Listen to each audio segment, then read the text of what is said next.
Salutare! La mulți ani în primul rând, pentru 2023. Azi o să vă arăt cum prepar cea mai apreciată carne la garniță și automat și cărnați. Voi pune carnea împreună cu cărnații la conservat.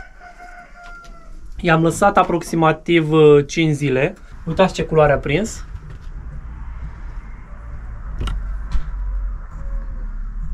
Cam așa arată carnea după aproximativ 5 zile de vânt și fum. Prima dată o punem la zvântat, după aceea fum și încă o zi la zvântat. Voi alege bucățile de carne și cărnații pe care îi voi pune la conservat. O să aleg doar ce este mușchi. Deci mușchiul de pe spate.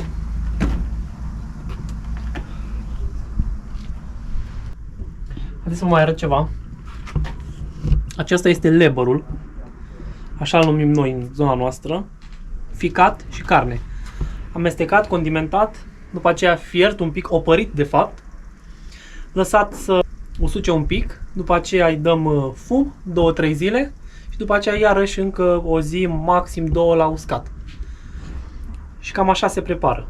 Foarte gustos și foarte apreciat. Așa trebuie să arate o coastă pe care o punem la conservat. Cu carne pe ea. Urmează să o mărunțim, o prăjim și o punem la untură.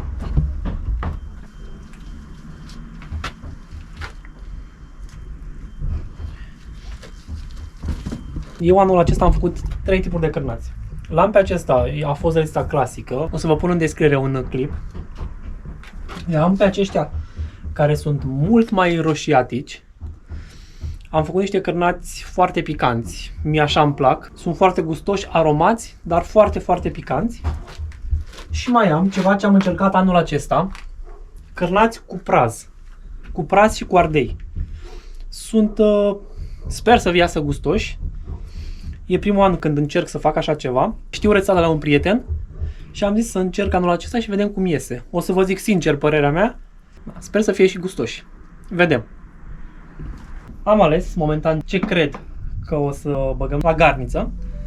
Acum ne apucăm să le tăiem, să le preparăm și să vă arăt cum le bag eu efectiv la untură.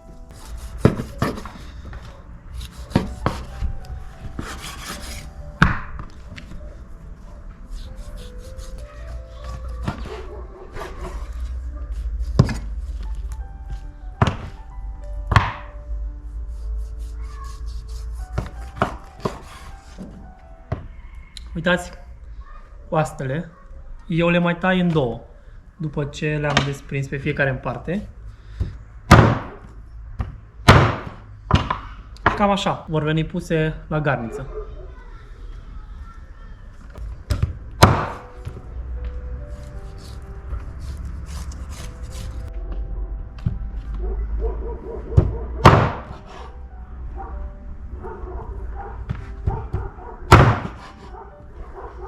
Azi a fost aproape 20 de grade.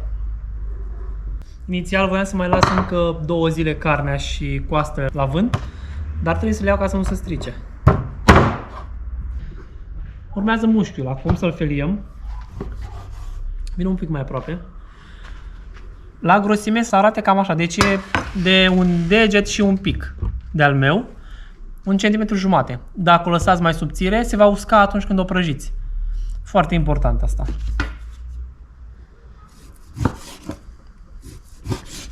Și nici foarte groasă, și dacă o tăiați prea groasă, trebuie să o lăsați mai mult la prăjit și automat o să aveți alte bucăți, coaste sau altceva care nu sunt foarte groase, se vor usca acelea. Eu am să pun coaste, mușchiul de la porc și mai am cărnații pe care să-i tai tot așa la 5-6 cm, să-i pun printre carne și coaste. Cam așa tai cărnații.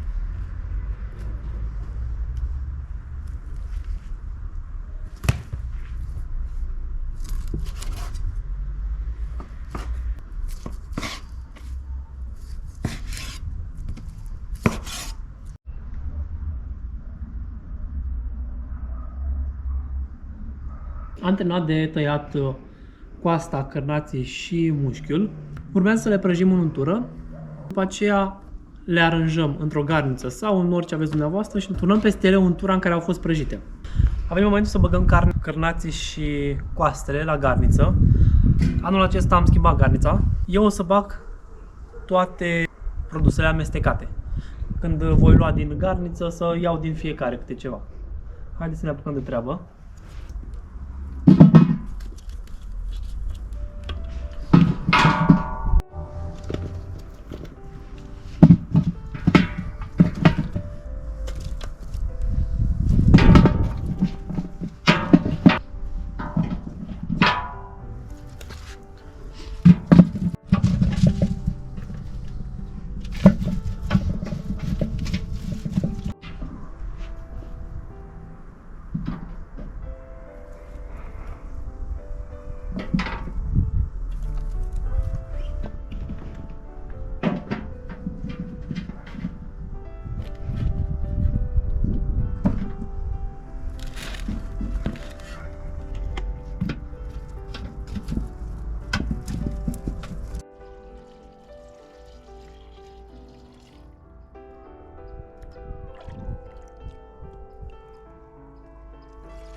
Am terminat de pus carnea la garniță, am acoperit-o cu untură, așteptăm să se răcească și o să o lăsăm în cămară. Aceasta a fost scurta prezentare, cum am pus eu carnea, cârnații și coasta la garniță.